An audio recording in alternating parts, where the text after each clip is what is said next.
آپ کا وظیفہ کام نہیں کر رہا، پہلی بات اپنے خلوص کو شامل کریں، اپنے رزق حلال کا اہتمام کریں، اپنے سینے کو کینہ نفرت بغض سے پاک کریں. میں پہلے ہزاروں دفعہ بتا چکا، پھر بتاتا ہوں.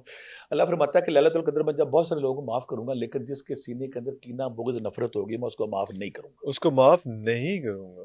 اتنی بڑی سزا ہے اس کی. اب آپ نے وظیفہ شروع کر دیا، کینہ بغض نفرت ہے، کوئی فائدہ نہیں. رزق حلال نہیں، کوئی فائدہ نہیں.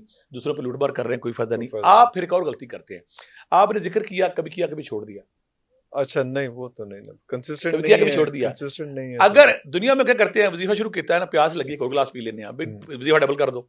ہاں اچھا، ہاں وظیفہ ڈبل کر دو. اگر آپ کا کام نہیں کر رہا وظیفہ، ہم اینٹی بایوٹک ڈبل کر دیتے ہیں نا، وظیفہ ڈبل کر دو. پھر تیسری بات استغفار شامل کریں اپنے وظیفے میں، درود پاک شامل کریں. جب میں پڑھ رہا تھا کسی مجھے نیک بندہ ملا نا، کتنا پڑھنا، میں کہا پڑھ رہا ہوں، انہوں نے کہا درود پاک پڑھنا، میں کہا نہیں. انہوں نے کہا جتنی دیر تک درود پاک دی مور نہیں لگنی، اڑنا نہیں ہوں، گل لگے تو اڑنا نہیں، پہنچنا نہیں، کتے جائے گا دروازہ تا کھلنا ہے. کیونکہ درود پاک رب پڑھتا ہے، فرشتے پڑھتے ہیں. جدو کہتے درود پاک آ گیا، کھول دے. انہوں نے کہا کہ ایک تسبیح پہلے تے ایک تسبیح آخری سون لگا، درمیان ہے سارے وظیفے کا. واہ واہ واہ واہ، اے دو تسبیحاں چک کے لے جان گیا. آپ نے کیفیت لانی ہے، وظیفہ ریگولر کرنا ہے، بار بار کرنا ہے، اور استغفار کرنا ہے، درود پاک پڑھنا ہے. جب اس کیفیت کے ساتھ آپ پڑھیں گے تو آپ کے وظیفے اثر کریں گے، کمی نہیں رہ جائے گی. وظیفہ کام کرے گا اور آپ کا وظیفہ چھن چھن بولے گا. لیکن آپ نے کس طرح پڑھنا ہے.